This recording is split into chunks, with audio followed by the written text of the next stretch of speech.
Hello. One of the key questions in any study of early Christian documents, the New Testament, the beliefs of the early churches, is the connection between Paul and Israel. And with me today I have Professor Richard Bell, and he's going to try and tease out this connection between Paul and Israel. Richard, you're very welcome. Thank you, Tom. If you were to go to church on Sunday morning and you interview people as they come out of church and you ask them, are the Jewish people the people of God? You'd often have this answer, I think. They'd say, they were the people of God, but because they did not accept Jesus as the Messiah, they are now no longer the people of God. This theory we call supersessionism. That's right, that's right. I mean, to be more precise, I would actually call it a substitution model. So that Israel is now replaced by a church of Jews and Gentiles. So the church of Jews and Gentiles is now the people of God. Israel essentially is, you know, an irrelevance and so on. And if you were to look at the letters of Paul, I would guess that perhaps in the earlier letters, you may find Paul putting forward this view. So in 1 Thessalonians and in Galatians, in fact in Galatians 6:16, he talks about the Israel of God, which may well mean the church of Jews and Gentiles. So I think in the early letters of Paul, he may have had this substitution model. However, when we look at Romans, which is one of his later letters, you find a completely different view. And if you look at Romans 9 to 11, this is in fact the key text where he talks about Israel and the gospel. So Paul is faced with this problem. God's promises were for the Jewish people. Why is it then that the overwhelming number of Jews of that time had rejected Jesus as the Messiah? And Paul struggles with this question over 3 chapters. Now, if he simply had a substitution model here, he could have said in a couple of verses, well, the Jews were the people of God, now they're replaced by the church of Jews and Gentiles. But he doesn't do that. And it's very, very striking that in the first 5 verses of chapter 9, he stresses very much the abiding election of the people of Israel. And he even says that to them belongs the huiothesia, which is, you can translate, this is a Greek term, which can be translated as adoption as sons. And in fact, he uses exactly the same Greek word in Romans 8 to talk about the adoption of Christians. So he affirms at the beginning of chapter 9 that Israel are the people of God. And then he has to grapple with this question, why is it then that they do not believe in Jesus as Messiah? Now, this is where Paul brings in some ideas of predestination. And I think when you look at Romans 9 to 11, there's no doubt about it, I think, that there are ideas of predestination there. But predestination is not the principal theme of these chapters. And Paul talks about the Jewish people actually being hardened. So he said it was in God's purposes that most Jewish people do not believe in Jesus as the Messiah. And the reason for that is that God wanted the gospel to go to the Gentile people.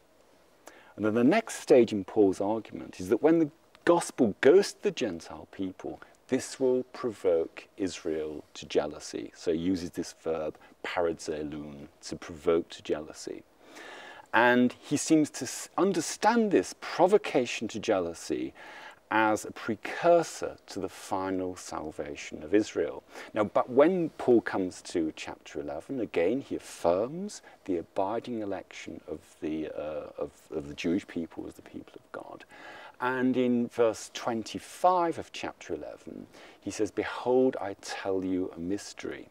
And he says that this hardening that has come upon the Jewish people is going to come to an end, and that will come to the end when he says the full number of the Gentiles will have come in.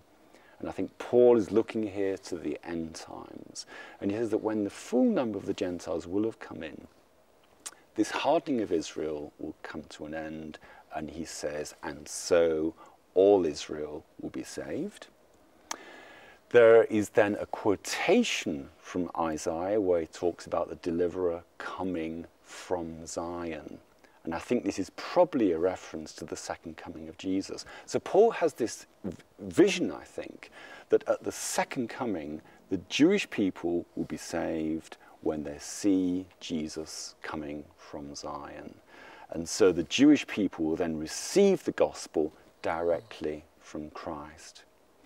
And it's very, very interesting when you look at this process of them receiving the gospel, because when you look at Paul's own conversion, it was just such a conversion. So he received also the gospel directly from Christ. It wasn't that somebody came up to him and said, oh, I want to, Kata apocalypsin. Yeah, that's right. So it wasn't as though somebody was, a human agent was coming to Paul. And so it was with Israel. Now, one of the very controversial questions is when Paul says all Israel will be saved, how do you understand the Greek pas Israel? And some people say, oh, it means a remnant of Israel. Or if it's a remnant, why talk about all Israel? Some say it means Israel as a whole.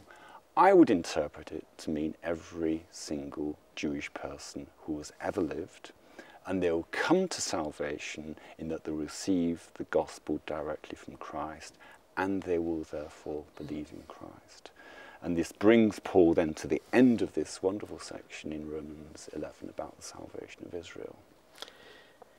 You have given us this lovely exploration of Paul and Israel, but could I just park that there for a second and draw out something that's implicit in what you've said? There is always a danger that we think of St. Paul sitting down at his desk, producing a systematic theology where the greatest quality is that all the parts gel together and are consistent.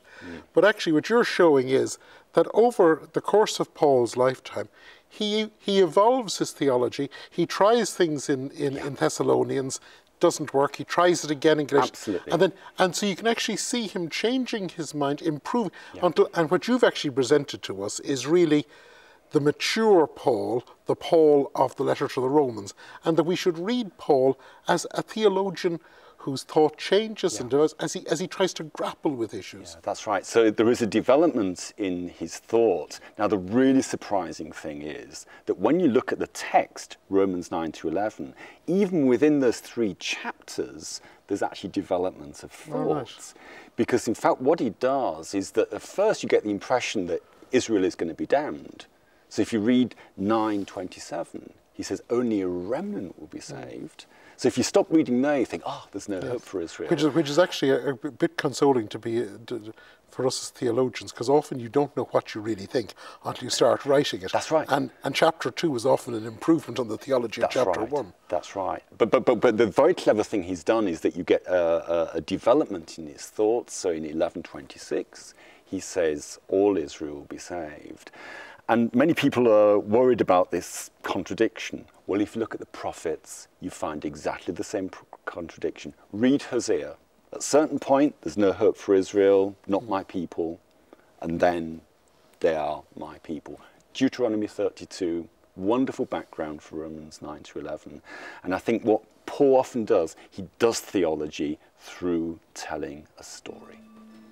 Richard, thank you very much for the story you've told us today. Thank you, Tom.